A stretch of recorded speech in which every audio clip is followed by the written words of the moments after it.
everyone, welcome to Tara IAS. Think IAS, think Tara. In this video, we are going to have an analysis of the Hindu newspaper of today, that is 15th of April 2025, and this is presented to you by me, Lakshmi Saujanya. So here are the important articles of today. So our first article is unnecessary change, which is on RTI Act, that is Right to Information Act. So ఇది సమాచార హక్కు చట్టానికి సంబంధించి recent గా కొన్ని amendments ఏవైతే చేయడం జరిగిందో దానికి సంబంధించిన article. And this comes under our GS2, that is Polity and Governance. And our second article is How is Space Flight Safety Ensured?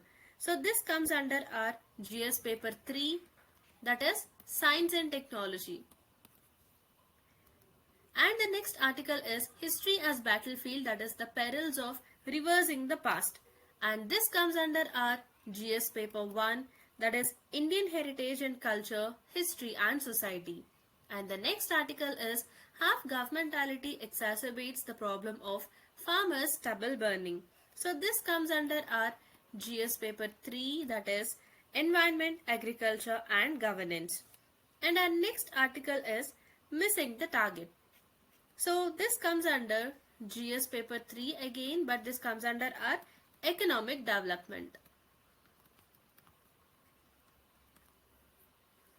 So the next article is Telangana becomes first state to notify subcategorization of scheduled castes. And then we have banks pass on RBI rate cut benefit to borrowers, loans to get cheaper. So this also comes under our GS3 economic development. And the last article is Trump's policy uncertainty sends biotech sector into a slump. So these are the important articles that we're going to discuss today. So let's get started. So here is our first article, that is unnecessary change, and this is about our RTI Act, that is Right to Information Act of 2005. సమాచార హక్కు చట్టానికి రీసెంట్గా ఏదైతే amendments చేయడం జరిగిందో దానికి సంబంధించిన article ఇది. So what is this article about? It critiques the amendment to section 81J of RTI Act of 2005 through section 44(3) of Digital Personal Data Protection Act of 2023. So ఈ DPDP యాక్ట్ 2023 ద్వారా RTI act కి సంబంధించి కొన్ని మార్పులు అయితే తీసుకురావడం జరిగింది. So దానికి సంబంధించి క్రిటికల్ గా ఈ ఆర్టికల్ ఇవ్వడం జరిగింది. సో దీనిలోని ఇష్యూస్ ఏంటో చూద్దాం. So this amendment allows government bodies to deny access to personal information without applying the earlier safeguards of public interest. So ఇంతకు ముందు పబ్లిక్ ఇంట్రెస్ట్ అనే ఒక సేఫ్ గార్డ్ ఉండేది. సో దాన్ని అప్లై చేయకుండా ఏదైనా ఇన్ఫర్మేషన్ మనం RTI యాక్ట్ ద్వారా సీక్ చేసినప్పుడు సో దానికి పర్సనల్ ఇన్ఫర్మేషన్ అడుగుతున్నారు అని చెప్పి దీనికి యాక్సెస్ డినై చేయడం జరుగుతుంది. So this is what is allowed by this amendment. So this raises concerns about transparency and accountability in governance. అసలు RTI యాక్ట్ అంటే సమాచార హక్కు చట్టం ఎందుకు తీసుకురావడం జరిగింది? మన గవర్నెన్స్ లో ఉన్న ట్రాన్స్పరెన్సీ అండ్ అకౌంటబిలిటీ, ఆ జవాబుదారీతనం ఏదైతే ఉంటుందో దాన్ని ఎన్హాన్స్ చేయడం కోసం ఈ సమాచార హక్కు చట్టాన్ని తీసుకురావడం జరిగింది. బట్ ఇటువంటి అమెండ్మెంట్స్ చేసినప్పుడు will definitely raise questions on the transparency and accountability in governance. అసలు ఈ RTI యాక్ట్ అంటే ఏంటి, దీని సిగ్నిఫికెన్స్ ఆర్ ఇంపార్టెన్స్ ఏంటో చూద్దాం. So it ensures transparency and accountability. So governance కి సంబంధించి దాని యొక్క ట్రాన్స్పరెన్సీ అండ్ అదేవిధంగా దాని యొక్క జవాబుదారీతనం అంటే అకౌంటబిలిటీని ఎన్షూర్ చేసేదే ఈ RTI act. And this is derived from article 19(1)(a), that is freedom of speech and expression. So this includes right to no. So RTI act ద్వారా మనం ఏం చేస్తున్నాం, మనకు కావాల్సిన ఏదైనా ఇన్ఫర్మేషన్ ఏదైనా గవర్నమెంట్ బాడీ నుంచి కావాలన్నప్పుడు we will apply this RTI, that is right to know. And do remember this, it is derived from article 19(1)(a), that is freedom of speech and expression. So the next point is it is a tool for good governance. So ee RTI act edaithe undo it definitely works as a tool for good governance and it aligns with directive principles. So ee articles evaithe unnayo ఇవి మనకి examination point of వ్యూలో important, especially when you're writing your mains answers. ఇటువంటి articles అనేవి మనం citation ఇచ్చినట్లయితే it will add more weight to your answer. So this RTI, it aligns with directive principles, especially Article 38, that is welfare state, and Article 39, that is justice and public welfare. And also RTI, it gives judicial recognition. So Supreme Court in Raj Narayan case of 1975, it held that right to know is a part of right to speech. So మనం already చూసాం right to freedom of speech and expression లో right to know కూడా include అయి ఉంది అని. అండ్ ఇటువంటి supreme court landmark judgments ఏవైతే ఉంటాయో ఇవి మనకి డెఫినెట్లీ ఎగ్జామినేషన్ పాయింట్ ఆఫ్ వ్యూలో చాలా ఇంపార్టెంట్. సో ఈ రాజ్ నారాయణ్ కేస్ ఆఫ్ 1975 లో సుప్రీం కోర్ట్ ఏం చెప్పిందంటే రైట్ టు నో ఇది మనకు రైట్ టు స్పీచ్ లో ఒక భాగం అని చెప్పడం జరిగింది. So do remember this point. And also it empowers citizens in democracy because it helps in informed voting and accountability of public servants linked to Article 324. So Article 324 లో ఏముంటుంది? Free and fair elections. So ఈ RTI act ఉండడం ద్వారా మనకి empowerment of citizens అనేది జరుగుతుంది. So that మనం vote వేసేటప్పుడు will have an informed voting and public servants కి కూడా ఒక అకౌంటబిలిటీ అనేది డెవలప్ అవుతుంది. Because if they do something wrong RTI ద్వారా మనల్ని క్వశ్చన్ చేస్తారు అనే ఉద్దేశంతో ఈ అకౌంటబిలిటీ అనేది పబ్లిక్ సర్వెంట్స్ లో కూడా పెరుగుతుంది. So this is the importance or significance of RTI act. Right.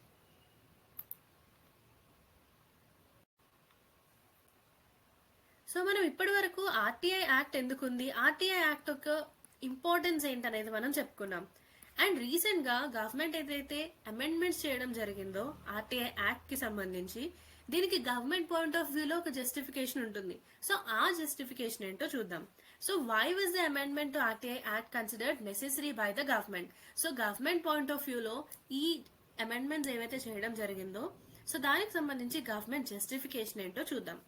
So firstly, it leads to the protection of privacy because to safeguard the fundamental right to privacy under Article 21 as upheld in K.S. Puttaswamy judgment of 2017. So ఈ Puttaswamy judgement అనేది మనకి it is related to right to privacy that is mentioned in Article 21. So ఈ privacy యొక్క protection కోసం ఈ amendment చేయడం జరిగింది అని గవర్నమెంట్ జస్టిఫై చేసుకుంది. Along with that, alignment with DPDP Act of 2023. So ఆల్రెడీ ఉన్న ఈ ఆర్టీఐ యాక్ట్ ని ఈ డిపిడిపి యాక్ట్ తో అలైన్ చేయడం కోసం, హార్మనైజ్ చేయడం కోసం with the provisions of this DPDP act they have led to this amendment. So ఈ అమెండ్మెంట్స్ అనేవి చేయడం జరిగింది ఆర్టీఐ యాక్ట్ ని ఈ డిపిడిపి యాక్ట్ తో అలైన్ చేయడం కోసం అనేది one more justification of the government. And also to prevent misuse of RTI. So as we know మనకి ఏవైతే different kinds of provisions citizens కి ఇవ్వడం జరుగుతుందో ఈ ప్రొవిజన్స్ ని యూజ్ చేసుకునే వాళ్ళు ఎంతమంది ఉంటారో మిస్యూజ్ చేసుకునే వాళ్ళు కూడా ఉన్నారు. Right. So whatever provisions are provided there are both sides of the coin. There are people who use it properly and there are people who are misusing it. So ఆ విధంగా మన RTI act ని కూడా misuse చేసుకునే వాళ్ళు ఉన్నారు. So ఆ విధంగా మిస్యూజ్ చేసుకునే వారిని ప్రివెంట్ చేయడం కోసం ఇటువంటి అమెండ్మెంట్ తీసుకురావడం జరిగింది అనేది గవర్నమెంట్ యొక్క justification. So to stop RTI being used for seeking irrelevant or intrusive personal details of individuals or officials. So RTI ద్వారా మనం ఏదైనా యూస్ఫుల్ ఇన్ఫర్మేషన్ అడిగినట్లయితే it is well and good. But sometimes కొంతమంది RTI act ద్వారా కొంతమంది officials యొక్క personal details or irrelevant details అనేవి అడగడం జరుగుతుంది. సో ఇటువంటి మిస్యూజ్ అనేది ప్రివెంట్ చేయడం కోసం ఈ విధంగా అమెండ్మెంట్ చేయడం జరిగింది అని గవర్నమెంట్ చెప్తుంది. And then administrative efficiency. So to reduce litigation burden and to simplify RTI processing by providing clear exemptions to personal information. So personal information నుంచి ఎగ్జామ్షన్ ఇవ్వడం జరుగుతుంది so that it will lead to administrative efficiency. So మనం ఇప్పటివరకు RTI act యొక్క importance ఏంటనేది చూసాం. And అదే విధంగా ఎటువంటి అమెండ్మెంట్స్ తీసుకొచ్చారో చూసాము. అదేవిధంగా గవర్నమెంట్ యొక్క జస్టిఫికేషన్ ఏంటనేది కూడా తెలుసుకున్నాం. Now let's see what are the concerns with the amendment under DPDP Act of 2023. So RTI act యొక్క ఇంపార్టెన్స్ చూసాం, గవర్నమెంట్ ఇచ్చిన జస్టిఫికేషన్ చూసాం. సో ఈ అమెండ్మెంట్స్ ఉన్న కన్సర్న్స్ ఏంటో చూద్దాం. So first one is weakening public interest safeguard. So the new amendment removes the condition of assessing public interest before denying access to personal information. So personal information అడుగుతున్నారా అని దాని access ని deny చేసే ముందు public interest కి ఏమైనా ఉందా అనేది అసెస్ చేసేవారు. So that condition is removed by the new amendment. And the next concern is broad and vague definition of personal information. So ఇప్పటి వరకు మనం చూసాం ఈ అమెండ్మెంట్ కి సంబంధించి పర్సనల్ ఇన్ఫర్మేషన్ అడిగినట్లయితే దాన్ని డినై చేయడం జరుగుతుంది అని. But what is this personal information? So what constitutes personal information? This is not clearly defined, right? So that allows arbitrary interpretation by the authorities. So ఈ పర్సనల్ ఇన్ఫర్మేషన్ అంటే ఏంటి, ఏవి అడిగినప్పుడు అవి పర్సనల్ ఇన్ఫర్మేషన్ కిందకు వస్తాయనేది క్లియర్ డెఫినేషన్ అనేది ఎక్కడ కూడా మెన్షన్ చేయడం జరగలేదు, right? So this is the next concern. So the last concern is potential denial of crucial information. Authorities may refuse to share critical information like fake caste certificate cases or details of public servants' qualifications, salaries, transfers and postings of government employees. So ఇటువంటివి information కూడా మనం seek చేసినప్పుడు RTI act ద్వారా అడిగినప్పుడు ఇవి personal information కిందకు వస్తాయని చెప్పి డినై చేసే అవకాశం కూడా ఉంది. సో ఇవి మనకి చాలా critical information.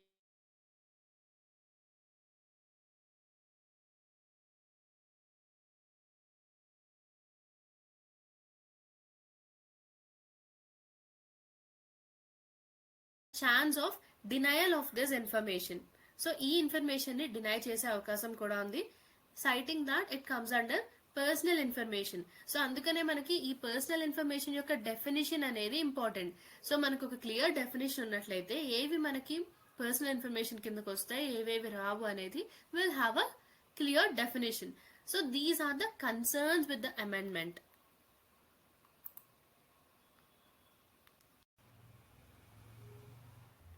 So one more concern is that it is against the spirit of K.S. Puttaswamy judgment. So already మనం చూసాం K.S. Puttaswamy judgment దేనికి సంబంధించింది, రైట్ టు ప్రైవసీకి సంబంధించిన జడ్జ్మెంట్, రైట్?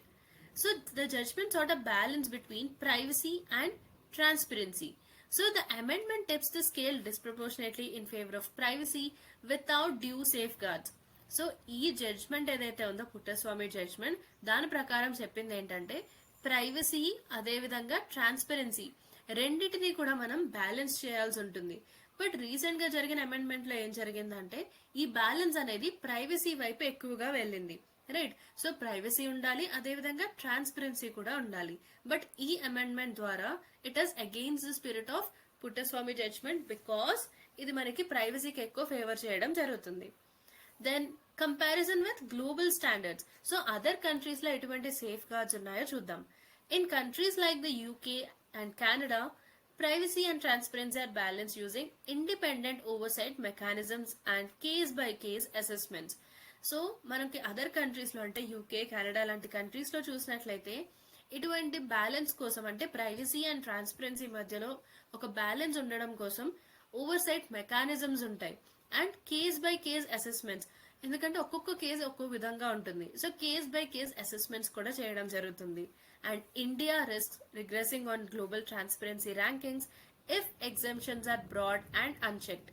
సో ఇటువంటి ఎక్సెప్షన్స్ ఎక్కువగా ఇచ్చి ప్రైవసీ అండ్ ట్రాన్స్పరెన్సీ మధ్య ఉన్న ఆ బ్యాలెన్స్ ఏదైతే ఉందో ఆ బ్యాలెన్స్ ని మెయింటైన్ చేయకపోతే ఇండియా యొక్క గ్లోబల్ ట్రాన్స్పరెన్సీ ర్యాంకింగ్స్ లో it will definitely have an effect on those rankings.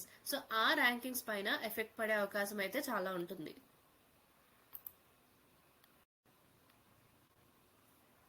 So what is the way forward? So దీనికి సంబంధించిన సొల్యూషన్ ఏంటి? What is the way forward? Restore public interest test. So reintroduced public interest clause for disclosure of personal information in the RTI act. So personal information disclosure కి సంబంధించి ఈ public interest clause గురించి మనం discuss చేసుకుంటూ ఉన్నాం. So ఈ public interest clause ఏదైతే remove చేయడం జరిగిందో దాన్ని తిరిగి ఇంట్రడ్యూస్ చేయాలి. Then define personal information clearly. So దీనికి సంబంధించి ఒక క్లియర్ డెఫినేషన్ అనేది లేదు, right? So as we have discussed there is no clear definition of personal information. So establish clear guidelines on what information can be withheld and what should be disclosed. So ఎటువంటి information ని disclose చేయొచ్చు, ఎటువంటి information ని మనకి disclose చేయకూడదు, and ఏది మనకి personal information కిందకు వస్తుంది అనే డెఫినేషన్ క్లియర్ గా ఇవ్వాల్సి ఉంటుంది. And stakeholder consultation, engage civil society, RTI activist. So government ఎప్పుడైతే ఇటువంటి అమెండ్మెంట్స్ తీసుకొద్దాం అనుకుంటుందో అటువంటప్పుడు it has to consult the stakeholders, like కొంతమంది RTI activist and legal experts, data protection professionals, వీరిని ఒకసారి కన్సల్ట్ చేసి దాని తర్వాత ఇటువంటి అమెండ్మెంట్స్ అనేవి ఇంప్లిమెంట్ చేస్తే బాగుంటుంది. And ensure harmony between RTI and privacy. RTI act and DPDP act, they should complement each other. Privacy should not become a shield against transparency in governance. So మనం first నుంచి చెప్తున్న point ఏంటంటే privacy and ట్రాన్స్పరెన్సీకి మధ్య perfect balance అనేది ఉండాలి. But ఇటువంటి amendments చేసినప్పుడు ఆ బ్యాలెన్స్ అనేది ప్రైవసీ వైపు ఎక్కువగా వెళ్ళడం జరిగింది. సో ఆ విధంగా జరగకుండా we must maintain a balance between privacy and transparency so that it ensures harmony between right to information and privacy.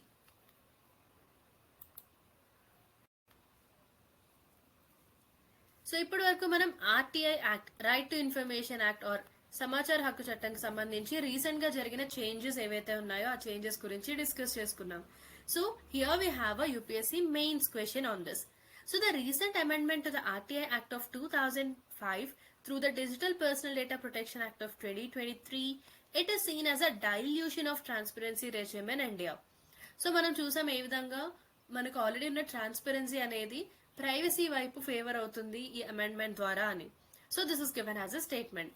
So critically examine the rational behind the amendment and its implications for governance, and this should be done in 250 words.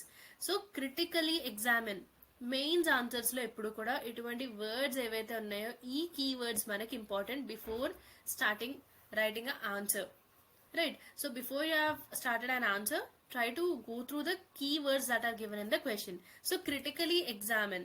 So ఇటువంటి amendment ఎందుకు తీసుకురావడం జరిగింది, so దాని వెనకున్న logic ఏముంది, right? So దీన్ని మనం critical గా ఎగ్జామిన్ చేయాల్సి ఉంటుంది. అదేవిధంగా గవర్నెన్స్ లో దీనికి సంబంధించిన ఇంప్లికేషన్స్, దీని ఎఫెక్ట్ ఏముంటుంది అనేది కూడా రాయాల్సి ఉంటుంది. So try to write a mains answer in 250 words.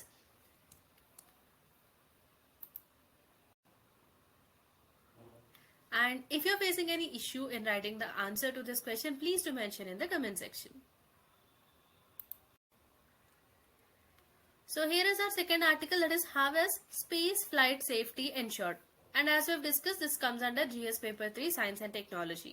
So what is the context of this article? So ఈ ఆర్టికల్ దేనికి సంబంధించిందంటే it explains the safety protocols and technologies employed by ISRO for ensuring astronaut safety during its maiden human space flight mission, that is Gaganyaan. So Gaganyaan ద్వారా మనం human beings ని space కి పంపించడం జరుగుతుంది. So దానికి సంబంధించి ఎటువంటి సేఫ్టీ ప్రోటోకాల్స్ తీసుకున్నాం, ఎటువంటి టెక్నాలజీని ఇస్రో యూజ్ చేయడం జరుగుతుంది, వీటికి సంబంధించిన ఆర్టికల్స్. అండ్ దాంతో పాటుగా ఈ ఆర్టికల్లో మనకి గ్లోబల్ ప్రాక్టీసెస్ అంటే అదర్ కంట్రీస్ ఎటువంటి ప్రికాషన్స్ తీసుకుంటున్నాయి, ఎటువంటి సేఫ్టీ ప్రోటోకాల్స్ ఫాలో అవుతున్నాయి, పాస్ట్ యాక్సిడెంట్స్ ఏమైనా జరిగాయా, and in terms of technology and safety measures India ఈ యొక్క ప్రిపేర్డ్నెస్ ఎంతవరకు ఉంది, సో ఇవన్నీ కూడా ఈ ఆర్టికల్లో డిస్కస్ చేయడం జరుగుతుంది. So let's have a look at the importance of ensuring human space flight safety.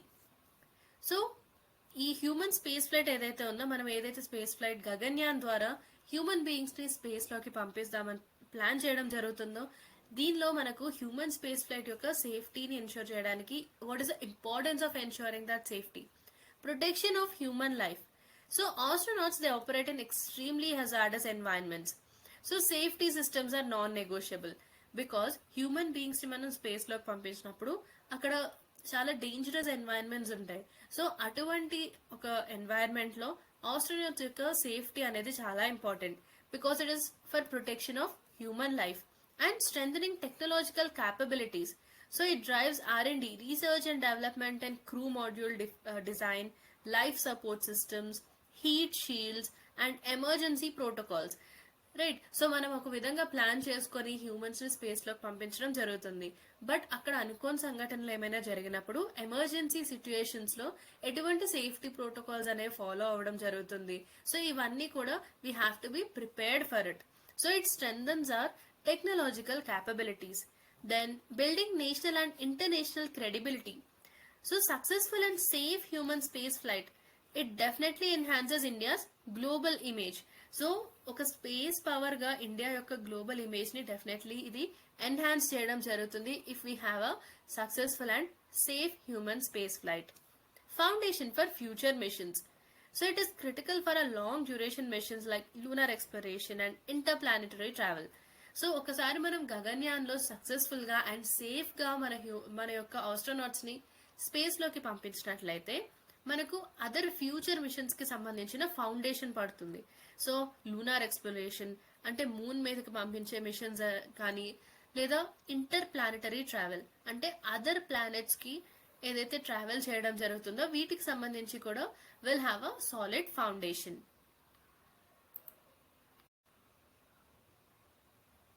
So human space flight కి సంబంధించిన ఇంపార్టెన్స్ చూసాం. And what are the safety challenges in space flight. Humans ని మనం స్పేస్ లోకి పంపించినప్పుడు ఎటువంటి ఛాలెంజెస్ అనేవి face చేయడం జరుగుతుంది. First is pre launch safety. Abort systems to evacuate crew in case of mall function before lift of. Pre launch safety అంటే lift of కి ముందు ఎటువంటి మాల్ ఫంక్షన్ అయినా జరిగినట్లయితే, టెక్నాలజీ పరంగా ఏదైనా ప్రాబ్లం వచ్చినట్లయితే ఎలా దానిలో ఉన్న క్రూ మెంబర్స్ ని మనం ఎవాక్యుయేట్ చేయగలం. Right. So this comes under our pre launch safety. Then safety during the launch. Crew escape system to quickly detach and propel the crew module to safety in emergency scenarios. So before launch, pre-launch safety చూసాం. Then during the launch జరుగుతున్నప్పుడు crew escape system అనేది ఉంటుంది. So that in case ఎటువంటి emergency situation ఏదైనా వచ్చినట్లయితే దాని నుంచి fast గా డిటాచ్ అయ్యి ఈ క్రూ మాడ్యూల్ అనేది సేఫ్ గా ఉండడానికి సేఫ్టీ డ్యూరింగ్ లాంచ్ కూడా చూసుకోవడం జరుగుతుంది. So pre launch safety, safety during launch, then space environment hazards. So space environment లో ఎటువంటి హజార్డ్స్ ఉంటాయి? Will have threats from microgravity, space debris అంటే అన్యూస్డ్ స్పేస్ క్రాఫ్ట్స్ లాంటివి, మనకి చాలా వేస్టేజ్ అనేది స్పేస్ లో కూడా ఉంటుంది. That comes under our space debris. So వాటితో కూడా మనకు డేంజర్ ఉంటుంది. అండ్ అదేవిధంగా fire incidents and health issues. Astronauts కి కూడా ఏదైనా సడన్ గా హెల్త్ ఇష్యూస్ వచ్చే అవకాశం ఉంది. సో ఇటువంటి హజార్డ్స్ వచ్చినప్పుడు వాటిని ఎలా డీల్ చేయాలి. And re entry challenges. So మన హ్యూమన్ బీయింగ్స్ ని స్పేస్ లోకి పంపించడం జరుగుతుంది. After that they have to again return. So ఈ రీ ఎంట్రీ ఏదైతే ఉంటుందో అది కూడా ఒక పెద్ద challenge. Because extreme heating during atmospheric re entry. Atmosphere లోకి రీ ఎంట్రీ తిరిగి ప్రవేశించినప్పుడు ఏమవుతుంది? It requires heat shield protection of up to 1800 degrees Celsius. So ఇంత హీట్ కి సంబంధించిన హీట్ షీల్డ్ అనేది they need it. Right. So that is also a challenge. Splash down risks. Capsules descent and safe landing in the sea using parachutes and flotation devices. So ఈ capsule ఏదైతే పంపించడం జరుగుతుందో దాని యొక్క decent, so అది కిందకి రావడం, సేఫ్ గా సీలో ల్యాండ్ అవ్వడం యూజింగ్ పారాచూట్స్. సో ఇవంతా కూడా they come under splash down risks. Now let's have a look at the global best practices in space flight safety. So మనం ఫస్ట్ టైం ఈ విధంగా హ్యూమన్స్ ని స్పేస్ లోకి పంపించడం జరుగుతుంది. సో ఆల్రెడీ అదర్ కంట్రీస్ ఎటువంటి సేఫ్టీ మెజర్స్ తీసుకోవడం జరుగుతుంది. Let's have a look at it. Abort and escape systems. So NASA యొక్క Apollo and SpaceX crew Dragon. So they have advanced crew escape systems for space evacuation during launch failures. So launch failures జరిగినప్పుడు space safe evacuation కోసం ఇటువంటి crew escape systems అనేవి ఉండడం జరుగుతుంది with NASA's Apollo and SpaceX crew Dragon. Redundant safety mechanisms. So power కి సంబంధించిన backup systems, life support and communication వీటిని NASA, Roscosmos and ESA, so Russia యొక్క Roscosmos and European Union యొక్క ESA, so ఇవన్నీ కూడా వీటిని adapt చేయడం జరిగింది. And safety protocol training. Astronauts కి చాలా సేఫ్టీ సిమ్యులేషన్స్ ఇవ్వడం జరుగుతుంది. Like for fire hazards, space debris impact and emergency launching or emergency landing, right. So వీటికి సంబంధించి ఆస్ట్రోనాట్స్ ని ముందుగానే మనం ట్రైన్ చేయడం జరుగుతుంది. And docking and undocking protocols, standardized global procedures for safe docking with space stations used in international space station operations. So space stations తో safe docking జరగడానికి కూడా there is a standardized global procedure. And atmospheric re entry and heat protection. So ఇంతకు ముందు మనం చూసాం atmosphere లోకి re entry తిరిగి ప్రవేశించినప్పుడు ఈ 1800 degrees Celsius heat protection shield అనేది ఉండాలి. So NASA's Orion and SpaceX they have been using this heat shields.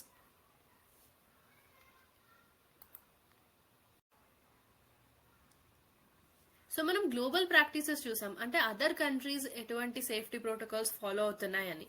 So what about ISRO's safety mechanisms and Gaganyaan. So మన ఇస్రో గగన్యాన్ కి సంబంధించి ఎటువంటి సేఫ్టీ మెకానిజమ్స్ ఫాలో అవ్వడం జరుగుతుంది.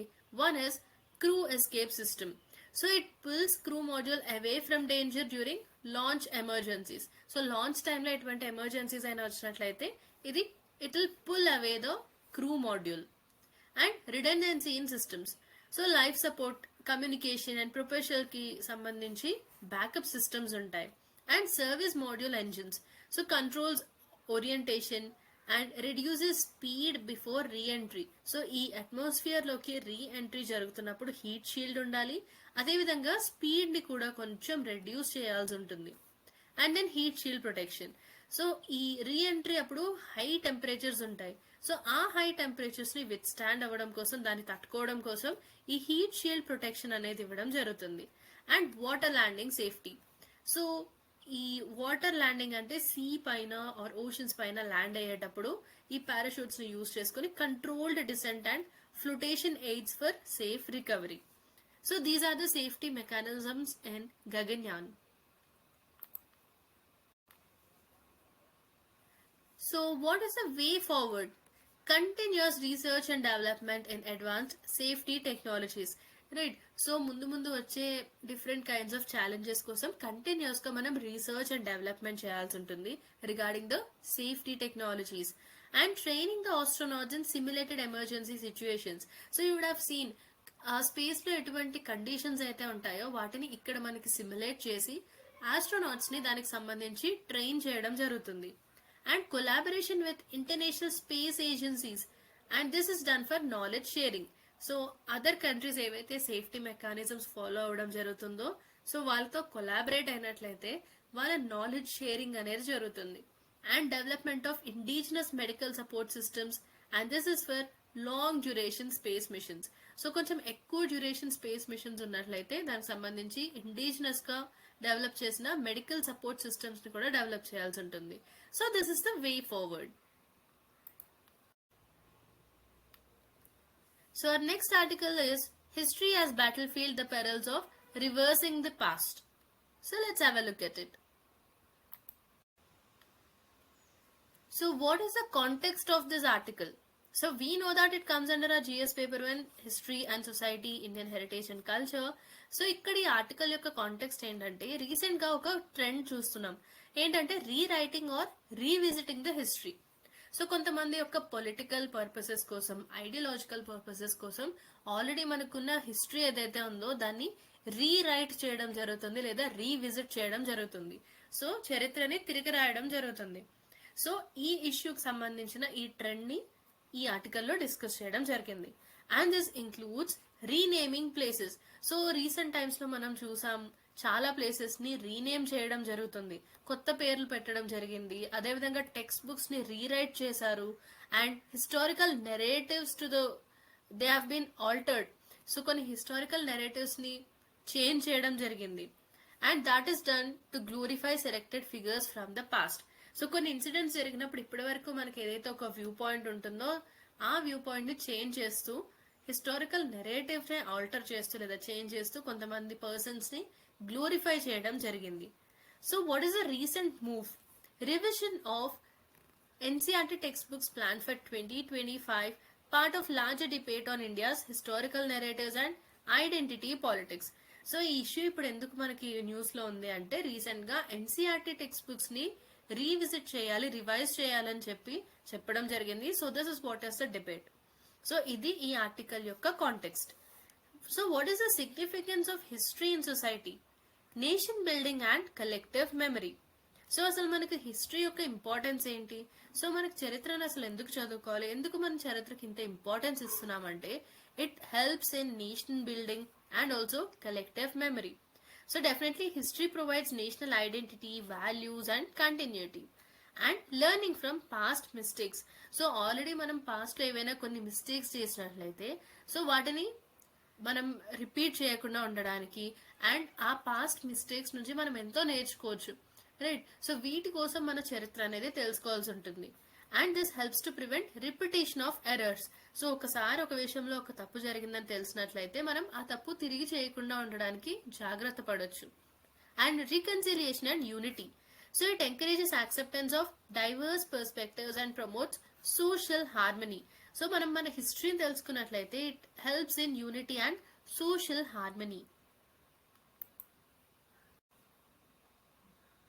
So what are the challenges and dangers of revising the history?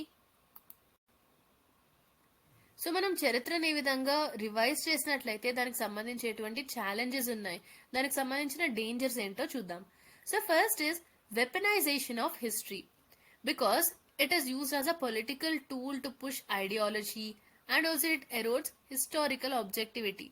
So కొంతమంది యొక్క political gains కోసం ఈ విధమైన చేంజెస్ చేసినట్లయితే and this leads to weaponization of history. So వారి యొక్క ఐడియాలజీని పుష్ చేయడం కోసం ఇది ఒక పొలిటికల్ టూల్ గా యూజ్ చేసుకునే అవకాశం ఉంది.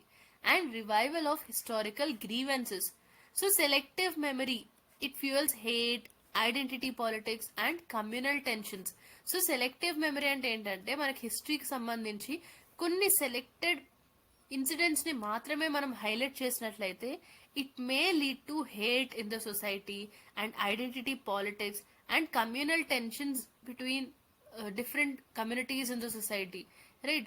So మనం పర్టికులర్ గా కొన్ని ఇన్సిడెంట్స్ ని మాత్రమే సెలెక్టివ్ గా తీసుకొని హైలైట్ చేసినట్లయితే it may lead to communal tensions in the society and distortion of facts.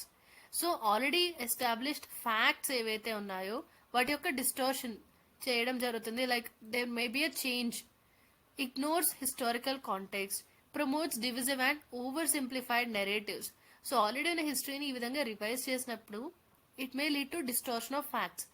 So they may mislead us regarding this facts. So coming to the global examples, European wars of religion, Nazi Germany's obsession with Aryan supremacy, Russia's revisionist arguments over Ukraine, Israel-Palestine conflict, all reflect dangers of weaponized history. So weaponized హిస్టరీకి సంబంధించిన global examples ఇవి. So recent times లో మనం recent past లో చూసిన కొన్ని incidents, right? So weaponized హిస్టరీకి సంబంధించి ఎటువంటి డేంజర్ ఉంటుందనేది we can see through the global examples. So we have to be very careful while revising our history. So these are the challenges and dangers of doing so.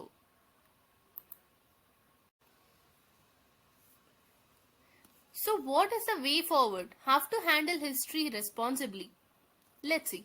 Distinguish revisionism versus reinterpretation. So reinterpret based on new evidence, not ideology. So ఐడియాలజీని base చేసుకొని కాకుండా కొత్తగా ఉన్న ఈ evidence ఏదైతే ఉంటుందో దాన్ని base చేసుకొని రీఇంటర్ప్రిట్ చేయాలి. And ensure academic independence and text book writing. So మనం చూసాం అసలు ఇష్యూ ఎక్కడి నుంచి వచ్చిందంటే రీసెంట్ గా ఎన్సీఆర్టీస్ యొక్క రివిజన్ చేయడం జరుగుతుంది. So engage historians, not politicians and text book revision committees. So ఈ టెక్స్ట్ బుక్ రివిజన్ కి సంబంధించి ఇటువంటి టెక్స్ట్ బుక్ రివిజన్ కమిటీస్ ఉంటాయి. సో ఆ కమిటీస్ లో హిస్టోరియన్స్ ని ఇన్వాల్వ్ చేయండి, బట్ పొలిటీషియన్స్ ని కాదు.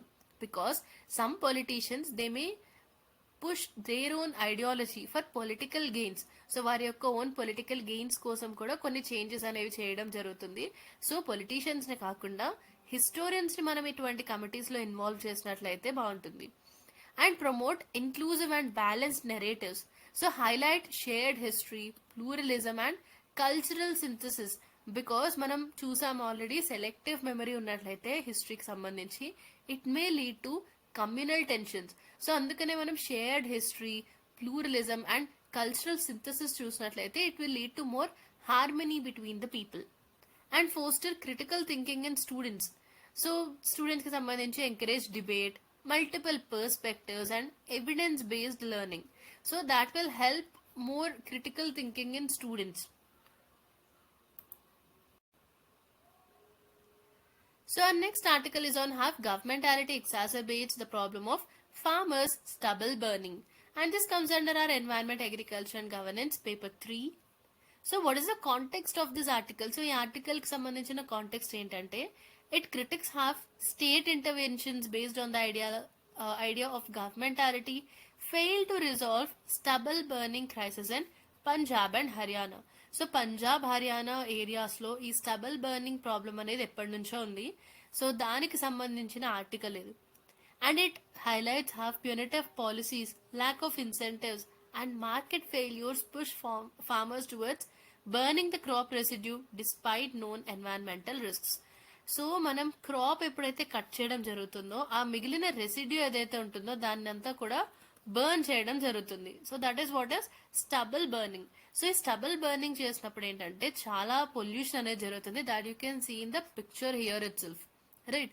సో ఇంత ఎన్వైరన్మెంటల్ రిస్క్ ఉన్నప్పటికీ కూడా ఫార్మర్స్ ఎందుకు ఈ స్టబల్ బర్నింగ్ చేస్తున్నారంటే మార్కెట్ ఫెయిల్యూర్ వల్ల అవ్వచ్చు, లేదా వాళ్ళకి ప్రాపర్ ఇన్సెంటివ్ లేకపోవడం వల్ల, అదేవిధంగా ప్యూనిటివ్ పాలసీస్ లేకపోవడం వల్ల ఇటువంటి స్టబల్ బర్నింగ్ అనేది చేయడం జరుగుతుంది. సో మనం చూసాం the use of a word called governmentality. So what is this term? So ఇటువంటి టర్మ్స్ ఎప్పుడైతే మనం న్యూస్ లో చూస్తామో we have to go through such terms. That is important for us from examination point of view. So అసలు ఈ governmentality అనే term అంటే ఏంటో చూద్దాం. It is coined by a philosopher Michel Foucault, and it refers to how government seeks to control behavior through systems of rules, incentives and discipline. So governmentality అంటే ఏంటంటే government కొన్ని rules పెట్టడం ద్వారా, కొన్ని ఇన్సెంటివ్స్ ఇవ్వడం ద్వారా ఏ విధంగా బిహేవియర్ ని కంట్రోల్ చేయాలని చూస్తుంది అనేది governmentality. So in this context the state governs farmers by penalizing burning. So ఇక్కడ మనం స్టబల్ బర్నింగ్ కి సంబంధించి గవర్నమెంటాలిటీ అనే వర్డ్ ఎందుకు యూజ్ చేయడం జరిగిందంటే, ఇప్పుడు ఎవరైనా ఫార్మర్స్ కనుక స్టబల్ బర్నింగ్ చేసినట్లయితే వాళ్ళని పీనలైజ్ చేయడం జరుగుతుంది, అంటే పెనాల్టీ వేయడం జరుగుతుంది. అండ్ ప్రమోటింగ్ మోనోకల్చర్స్ బయా ఎంఎస్పి, అంటే మినిమం సపోర్ట్ ప్రైస్ ద్వారా మోనోకల్చర్ ఒక సింగిల్ క్రాప్ ని పెంచడం జరుగుతుంది. And it fails to enable viable alternatives. So proper alternatives అనేవి ఇవ్వకుండా గవర్నమెంట్ ఈ విధంగా ఫార్మర్స్ ని పీనలైజ్ చేయడం లేదా మోనోకల్చర్ ని ప్రమోట్ చేయడం వంటివి చేస్తుంది. So why stubble burning persist despite policies? So మనకి చాలా పాలసీస్ ఉన్నాయి స్టబల్ బర్నింగ్ కి సంబంధించి, అయినా కూడా ఎందుకు ఇటువంటి స్టబల్ బర్నింగ్ అనేది still it continues or persist? So let's know. So top to down governance without empowerment. So state prescribes solutions. For example ఈ బర్నింగ్ స్టబల్ బర్నింగ్ ని బ్యాన్ చేయడం అండ్ దానికి సంబంధించిన మెషినరీని ప్రమోట్ చేయడం వంటివి చేస్తుంది, but without enabling real choices for farmers, right. So కొన్ని సొల్యూషన్స్ ఇస్తుంది గవర్నమెంట్, బట్ ప్రాపర్ గా అవి ఫార్మర్స్ కి సంబంధించిన రియల్ చాయిసెస్ కాదు. Farmers remain trapped in complex driven structures and not participatory once. And also there is market failures and economic insecurity.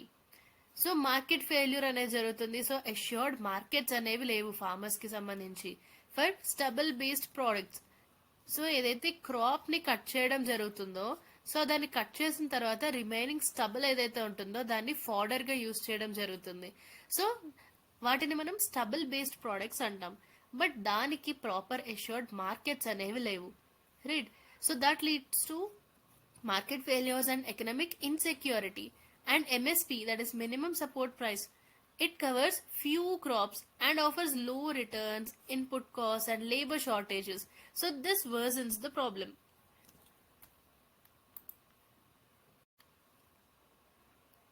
Then next is our uneven environmental accountability.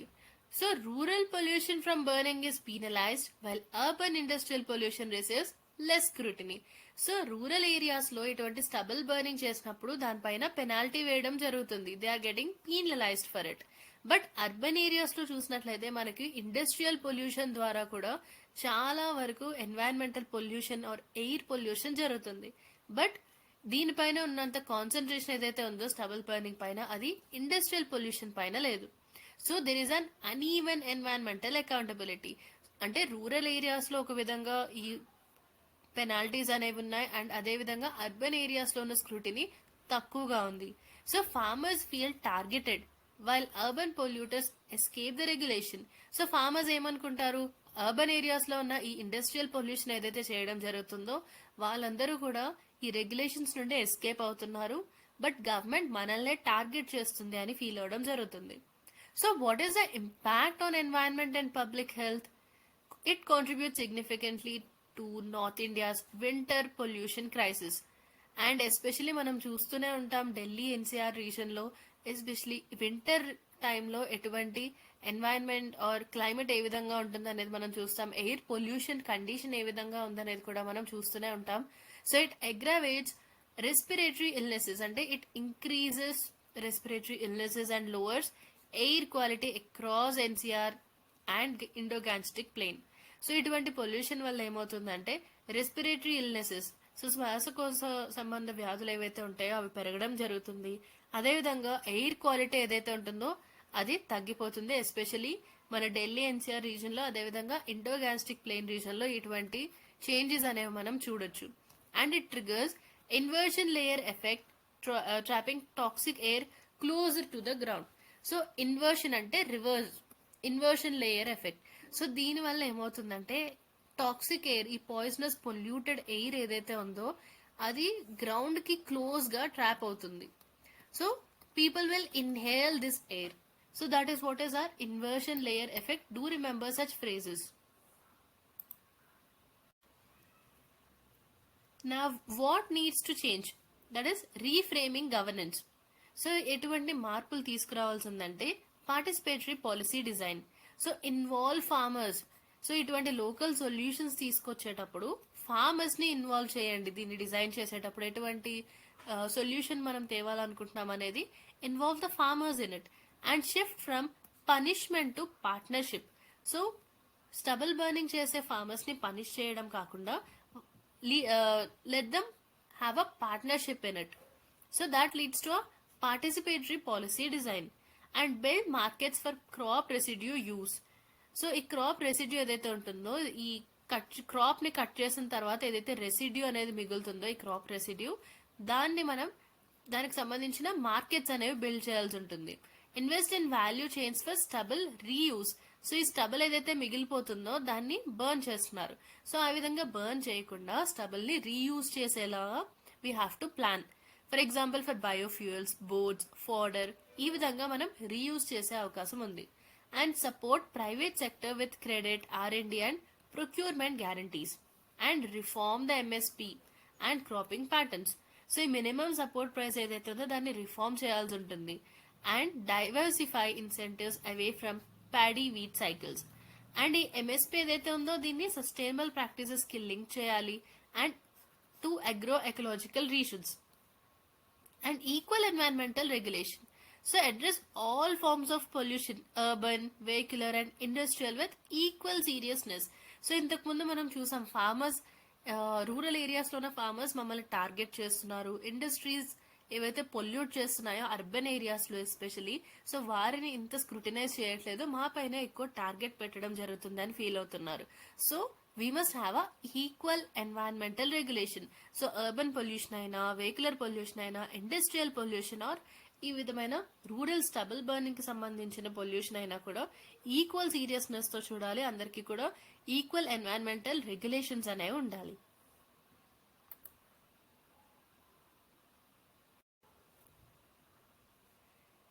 So our next article is on missing the target. So the context is India's Index of Industrial Production, that is IIP growth slowed to 2.9% in February 2025. And ఇది last 6 months లో మనం చూసినట్లయితే ఐఐపికి సంబంధించి ఇది lowest. And this raises concern over missing the 6.5% GDP growth target. So మనకి GDP growth కి సంబంధించి ఒక టార్గెట్ ఉంది, అదేంటంటే 6.5%. సో ఈ విధంగా మనం లాస్ట్ 6 months లో లోయెస్ట్ చూసినట్లయితే ఐఐపి గ్రోత్ సో దీనివల్ల మనం ఈ గ్రోత్ టార్గెట్ని మిస్ అయ్యే ఛాన్సెస్ ఉన్నాయి. అండ్ డిస్పైట్ లో inflation consumer demand remains week. So inflation తక్కువ ఉన్నా కూడా కన్జ్యూమర్ డిమాండ్ అనేది చాలా వీక్గా ఉంది. But strong capital goods production, manufacturing resilience and government spending, so ఇవి మనకు కొంతవరకు పాజిటివ్ సైన్స్గా తీసుకోవచ్చు. సో ఏంటి IIP, that is index of industrial production? Let's have a look at it. It's a key economic indicator that measures short-term changes in the volume of production of industrial goods in the economy. So మన ఎకానమీలో ఏవైతే industrial goods అనేవి produce చేయడం జరుగుతుందో వీటికి సంబంధించిన short term changes in the volume of these goods. So దీని యొక్క ఎకనామిక్ ఇండికేటరే ఐఐపి. సో దీన్ని ఎవరు రిలీజ్ చేయడం జరుగుతుంది? NSO, that is national statistical office. So ఇది దేని కిందకు వస్తుంది అంటే మన ministry of statistics and programme implementation. And ఇది ప్రతి నెల కూడా ఎవ్రీ మంత్ దీన్ని రిలీజ్ చేయడం జరుగుతుంది, right? So this is very important. So దీన్ని ఎవరు రిలీజ్ చేయడం జరుగుతుంది, ఇది ఏ మినిస్ట్రీ కిందకు వస్తుంది, అండ్ ఇది ఎప్పుడెప్పుడు రిలీజ్ చేయడం జరుగుతుంది. సో ఇవన్నీ కూడా మనకి ఎగ్జామినేషన్ పాయింట్ ఆఫ్ వ్యూలో important. So do remember the small but important points. So ఈ ఐఐపిలో ఎటువంటి సెక్టర్స్ అనేవి కవర్ చేయడం జరుగుతుంది? మాక్సిమం వెయిటేజ్ అంటే ఆల్మోస్ట్ 78% వెయిటేజ్ అనేది మ్యానుఫ్యాక్చరింగ్ ఇవ్వడం జరుగుతుంది. And this is followed by mining sector and then are electricity. So what is this use based classification? So IIP it also categorizes industries based on the nature of the goods. So ఎటువంటి goods produce చేస్తుంది అనే దాన్ని బట్టి industries ని classify చేయడం జరుగుతుంది. For example primary goods, capital goods, intermediate goods, infrastructural construction goods, consumer durables and consumer non-durables. So what are the reasons for industrial slowdown amid broader economic strength? So economic strength unna kuda industrial slowdown avvadaniki reasons enti? Slowing consumption demand, low consumer spending despite falling retail inflation. So retail inflation takku unna kuda consumer spending అనేది తక్కువగా ఉంది. So ఫిబ్రవరిలో ఈ data చూసినట్లయితే it is 3.61%. So consumer durables కి సంబంధించి లేదా non durables కి సంబంధించి కూడా వీక్ డిమాండ్ అనేది ఉంది. And global economic uncertainty. So global stock markets volatile గా ఉండడం వల్ల ఇన్వెస్టర్ కాన్ఫిడెన్స్ అనేది కూడా తప్పకుండా ఇంపాక్ట్ అవుతుంది. And capital outflows seeking safe assets due to currency depreciation risks. So currency depreciation అవుతుందేమో అనే రిస్క్ వలన there is capital out flow. So safe assets ఎక్కడున్నాయి అనే దాని కోసం ఈ క్యాపిటల్ అవుట్ ఫ్లో అనేది జరుగుతుంది. బికాస్ మన దగ్గర కరెన్సీ డిప్రిషియేషన్ జరగచ్చేమో అనే ఉద్దేశంతో సేఫ్ అసెట్స్ ను చూసుకుని మన క్యాపిటల్ అవుట్ ఫ్లో అంతా అక్కడికి వెళ్ళడం జరుగుతుంది. And banking liquidity pressure. So liquidity squeeze of 1.7 trillion rupees in the banking system in February 2025. And RBI credit ఫ్లోని సపోర్ట్ చేయడం కోసం 2.18 trillion rupees ని కూడా ఇంజెక్ట్ చేయడం జరిగింది.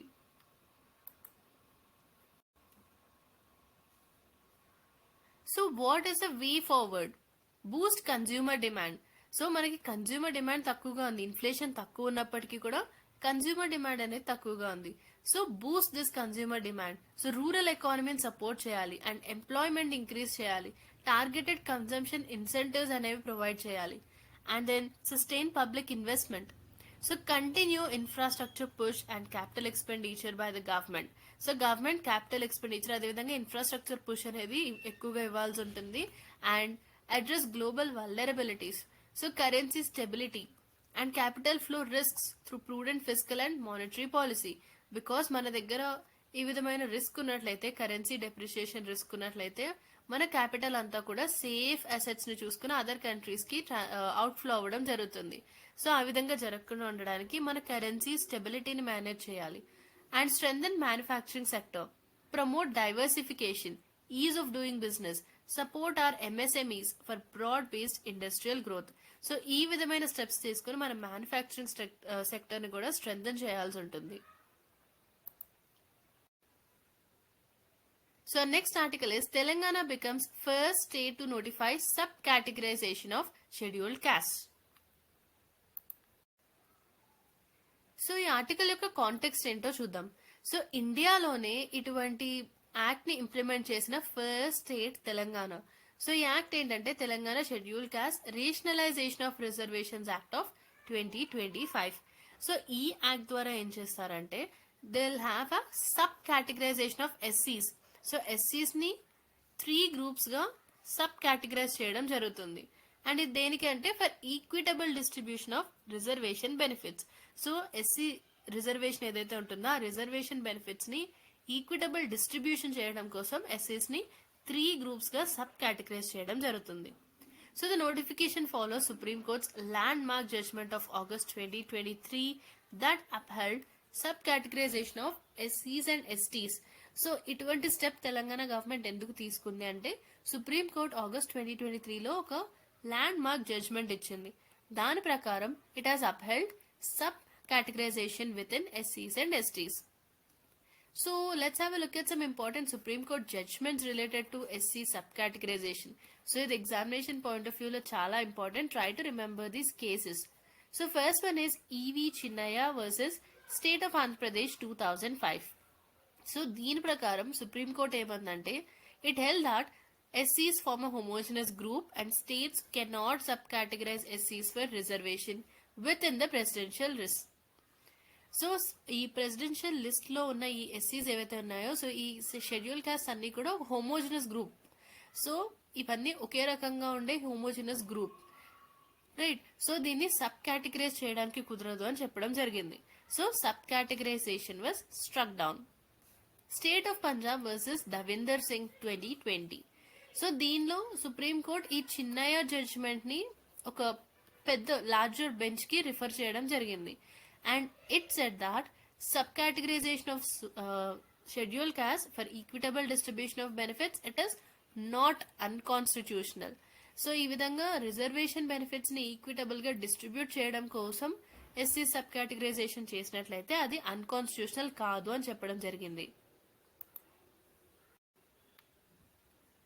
అండ్ ఇంతకుముందు మనం చెప్పిన supreme court judgment August 2023. So దీనిలో ఏమందంటే it upheld the constitutionality of sub categorization within ఎస్సీస్ and STs for better targeting of reservation benefits. So reservation benefits యొక్క ప్రాపర్ టార్గెటింగ్ చేయడం కోసం ఎస్సీ ఎస్టీస్ ని సబ్ కేటగరైజ్ చేయొచ్చు అని చెప్పడం జరిగింది. And article 341 it provides for presidential list but allows sub categorisation by the state. So ఈ 341 ఆర్టికల్లో మనకి ప్రెసిడెన్షియల్ లిస్ట్ ఉంటుంది అండ్ స్టేట్స్ వారి యొక్క ఇంటర్నల్ కోటా డిస్ట్రిబ్యూషన్ కోసం ఈ విధమైన సబ్ కేటగరైజేషన్ ని కూడా అలౌ చేస్తుంది. And procedure for SC sub categorization. So దీనికి సంబంధించిన ప్రొసీజర్ ఏముందంటే స్టేట్ గవర్నమెంట్ ఫస్ట్ ఒక కమిటీ ఆర్ కమిషన్ ని ఫామ్ చేయడం జరుగుతుంది. And empirical data collection, so socio economic status కి సంబంధించి, ఎడ్యుకేషన్ అటైన్మెంట్ కి సంబంధించి, access to employment and government schemes వీటికి సంబంధించిన డేటాని కలెక్ట్ చేయడం జరుగుతుంది. సో ఫస్ట్ కమిషన్ ఫామ్ చేయాలి, తర్వాత డేటా కలెక్ట్ చేయాలి అండ్ క్లాసిఫికేషన్ ఆఫ్ ఎస్సీస్ into categories based on their backwardness. So వారి యొక్క వెనకబాటుతనానికి సంబంధించి దాన్ని బేస్ చేసుకొని ఎస్సీస్ ని కేటగిరీస్ గా క్లాసిఫై చేయడం జరుగుతుంది. అండ్ ఒక స్టేట్ లెజిస్లేషన్ ఆర్ యాక్ట్ ని ఫ్రేమ్ చేయడం జరుగుతుంది అండ్ దానికి గవర్నర్ యొక్క అప్రూవల్ తీసుకోవాల్సి ఉంటుంది. Then gazette notification for its implementation and reservation quota distribution based on sub categorization. So ఎస్సీస్ యొక్క సబ్ కేటగరైజేషన్ చేయడానికి సంబంధించిన ప్రొసీజర్ ఇది.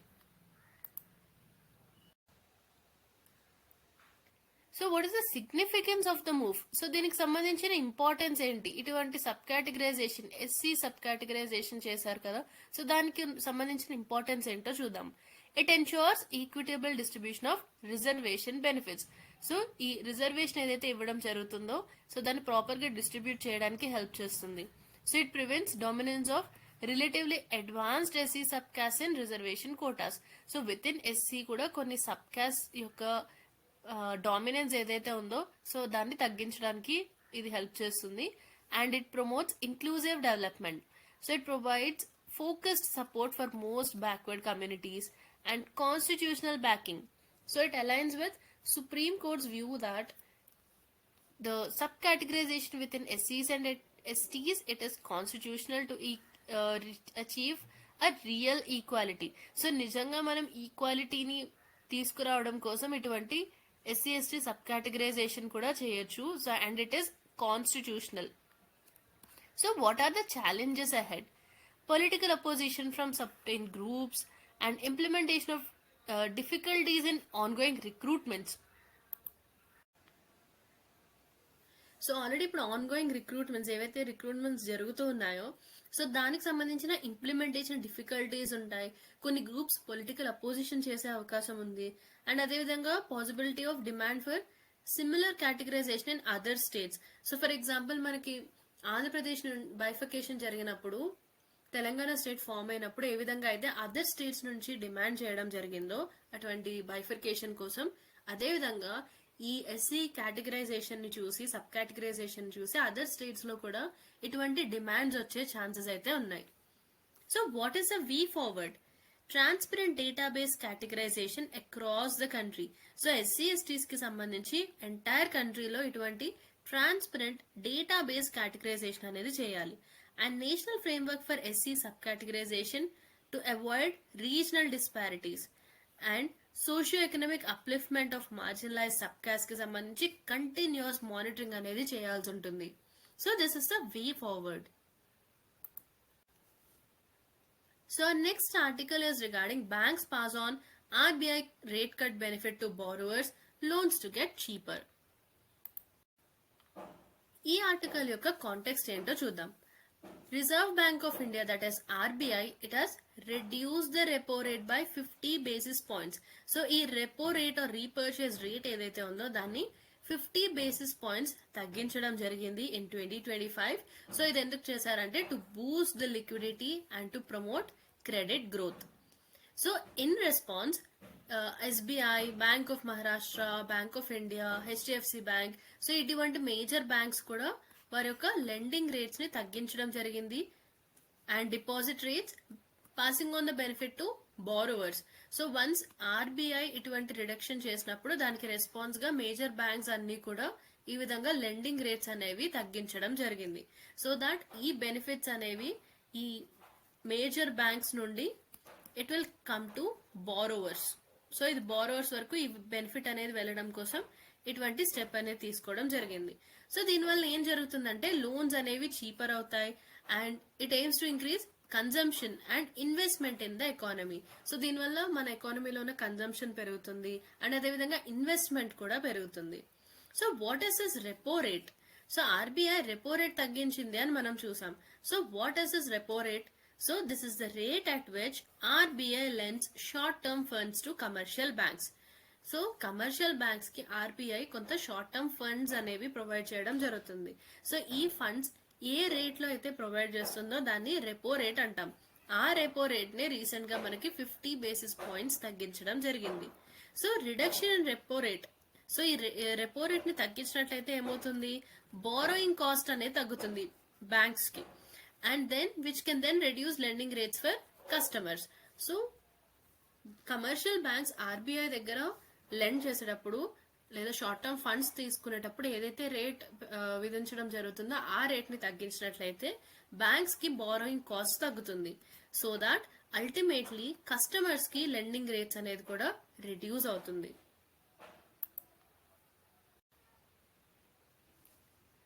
And here there is one more important term, that is rate cut transmission. So when RBI cuts the repo rate, the cost of borrowing for banks goes down.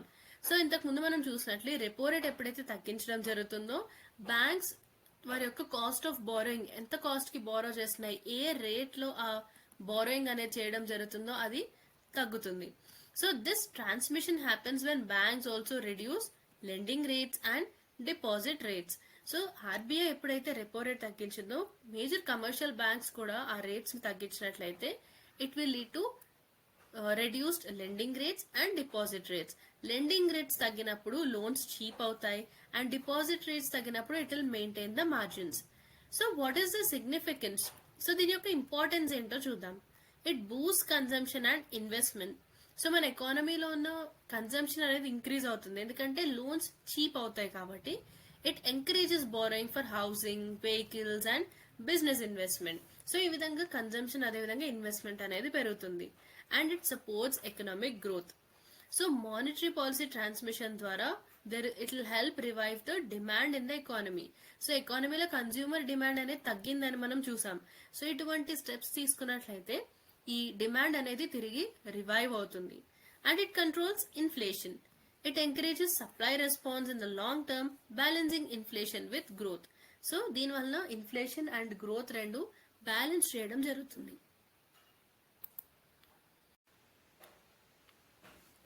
So here we have UPSC prelims MCQ.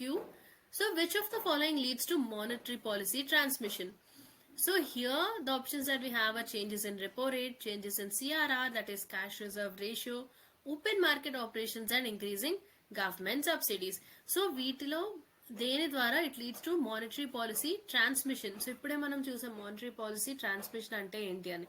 So వీటిలో వేటి వలన ఈ monetary policy transmission అనేది జరుగుతుంది అంటే that is because of these three. So our answer would be 1, 2 and 3. So let's look at the explanation for this. Because repo rate తగ్గినట్లయితే మనం already చూసాం బారోయింగ్ కాస్ట్ అనేది తగ్గుతుంది. ఎవరికి? బ్యాంక్స్ కి. సో దీని వలన కస్టమర్స్ తీసుకునే ఈ లెండింగ్ ఏదైతే ఉంటుందో ఆ లెండింగ్ రేట్ కూడా రెడ్యూస్ అవుతుంది. So దీనివల్ల it promotes credit and spending. So this directly impacts our monetary policy transmission. Then comes our CRR అంటే cash reserve ratio. So CRR అంటే ఏంటంటే it is the percentage of total deposits that banks must keep with RBI in cash. So అన్ని banks కూడా RBI తో కొంత amount ని cash గా పెట్టాల్సి ఉంటుంది. So that is our cash reserve ratio. So reduction in CRR, ఈ CRR percent ని రెడ్యూస్ చేసినట్లయితే ఏమవుతుంది? బ్యాంకింగ్ సిస్టమ్ లో లిక్విడిటీ పెరుగుతుంది. అంటే బ్యాంక్స్ ఇంకా ఎక్కువ లెండ్ చేయడానికి హెల్ప్ అవుతుంది. So obviously it leads to monetary transmission. Then comes to open market operations. So it refers to RBI's buying or selling of government securities in the open market. So OMOs అంటే open market లో government securities ని buying or selling by the RBI. So buying సెక్యూరిటీని కొన్నట్లయితే ఏమవుతుంది? It increases liquidity.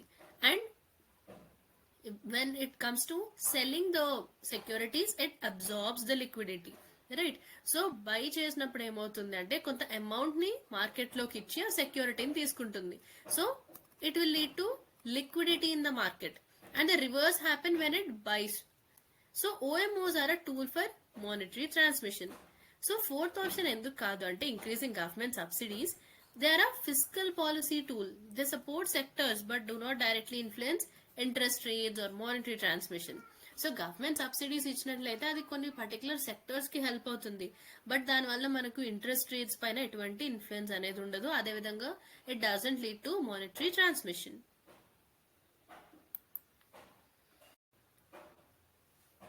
And our last article of the day is Trump's policy uncertainty sends biotech sector into a slump. So what is the context of this article? Trump's administration's policy changes, regulatory uncertainty and mass layoffs in health agencies like US FDA, that is Food and Drug Administration. So this has severely impacted US biotech sector. So Trump administration వచ్చిన తర్వాత కొన్ని policy changes తీసుకురావడం జరిగింది. So దీనివల్ల mass లే offs జరిగాయి and lot of other things have happened.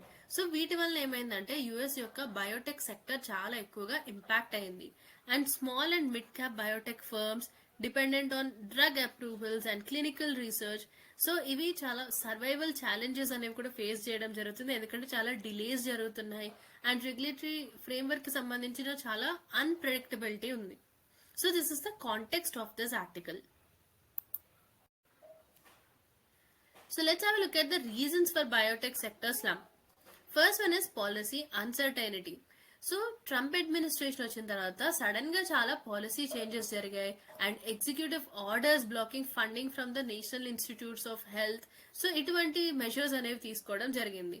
So దీనివల్ల policy uncertainty జరుగుతుంది and lack of clarity in approval procedures for drug development.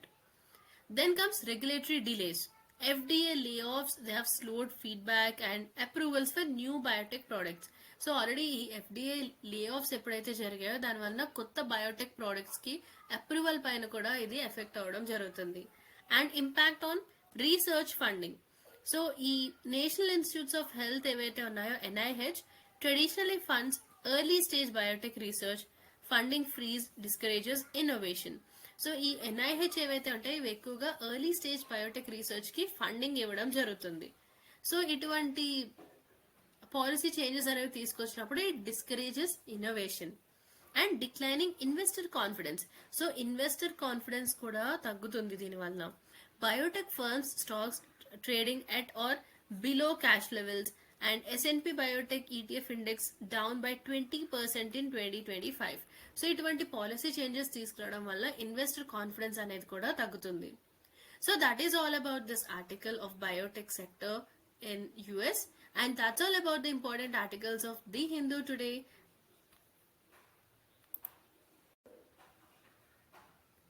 Please do like, share and subscribe to our channel for more updates on UPSC and other competitive examinations, and all the best and thank you.